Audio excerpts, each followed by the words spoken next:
Okay, I've deleted that run cycle that we worked on because I've got another file that's got them all in anyway. So we've got a nice blank slate again. We're ready to go. And we're going to work on an idle. Now, I know the idle is going to be a little bit more frames than a run or a walk or a jump. I'm going to go with 60 frames because that seemed to work for my initial one. So I'm going to go 60 frames up there. So idles are usually a lot longer. Some are maybe 100, 200 frames.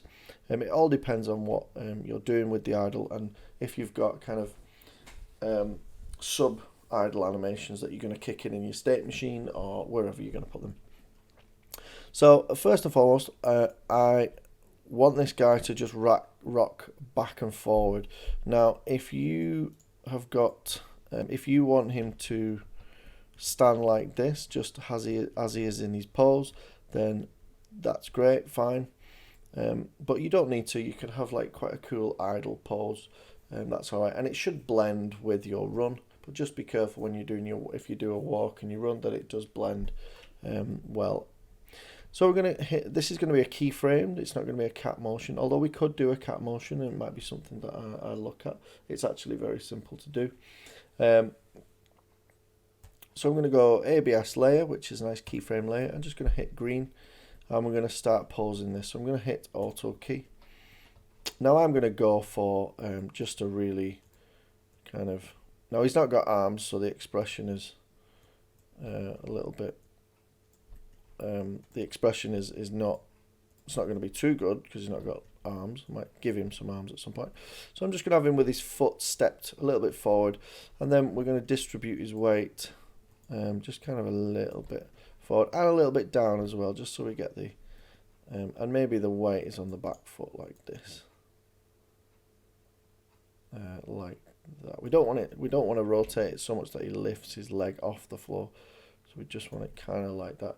So he's got a little bit of an attitude, and he doesn't, because he's being idle. So all his weight is going to be on that left leg. Okay, so I like that pose, so I'm going to go with that pose.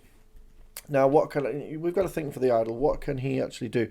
The first thing I always check as well with any pose is, is his weight distributed? It's not weird, his weight isn't here. Otherwise he'd fall forward and his weight isn't here, he'd fall back, just as well as his weight isn't like all the way over here.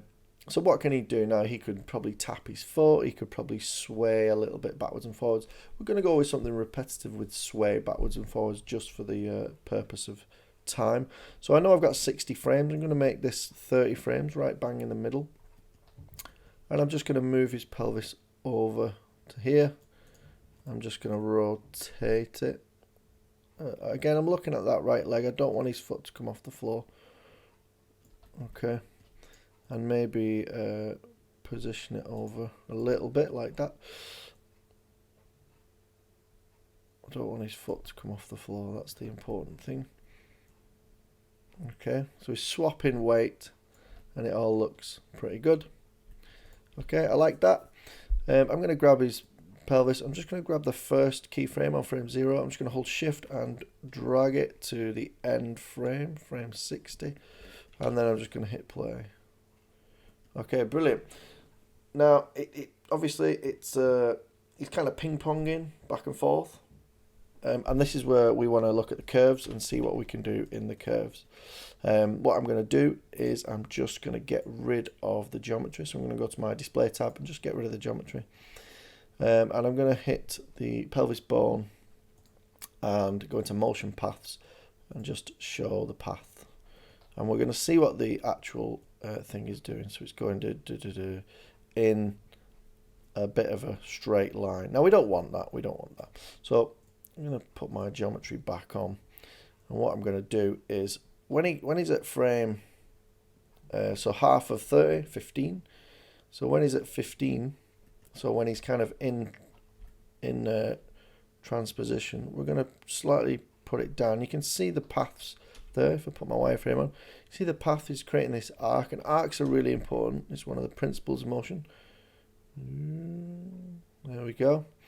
So that's halfway, and I'm doing this by half. So if you're an experienced animator, you probably either want to do it pose to pose with lots of secondary or straight through. It's completely up to you. So we're looking at 45 as well. So that's the same thing. And what we want to do is we could probably copy that and chuck that there as well. There we go. So you've got this nice rock back and forth. I'm going to get rid of the geometry again and just have a look at this and see if we can make this any better. We could probably put it a little bit higher, just so the arc is less pronounced. We don't want it too pronounced. I'm just going to copy that and just whack it over there. And just put my geometry on so I can see. Now I have this weird kind of speed up at the end. And this is well more exaggerated than I'd usually do it. It's just kind of for illustration purposes. And we're going to have a look now at what we can do with curves. So I'm going to grab all my keys. I'm just going to go into the curve editor. Just have a look. And we're going on the X axis and the Z position. So first off, we'll do the Z position. So we'll just hold, I hold Control Alt just to kind of squeeze this up and down and like this.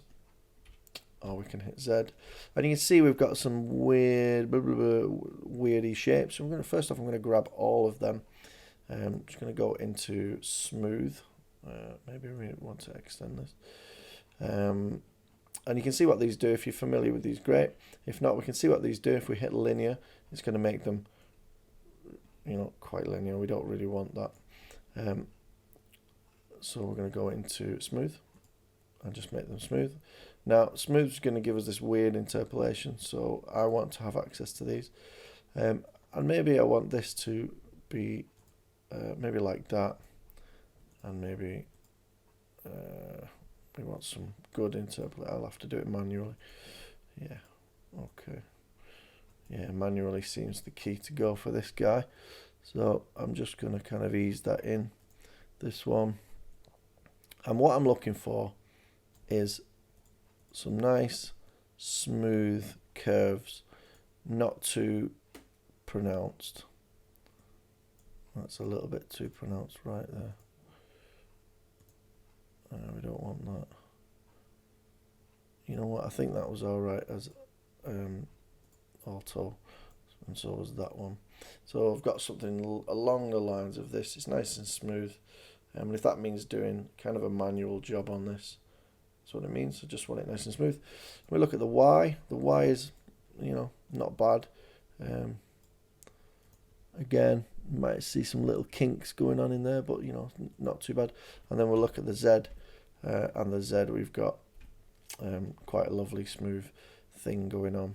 Now what you've got to watch when you do this stuff is if you're going to put this on a loop, that this side actually matches up with there. And there's a way we can test this. We can grab this and go to Edit, Controller, Out of Range Types, and just whack a loop on there, and it'll show you. And you can see that the back end of the animation clearly links up very smooth with the front end of the animation. So we're good to go, and as long as all of our curves are smooth. And we can look at rotation, but we haven't actually done much on rotation, so we can just double check them that there's no kind of weird things in there. There we go. That looks alright. Doesn't look too bad.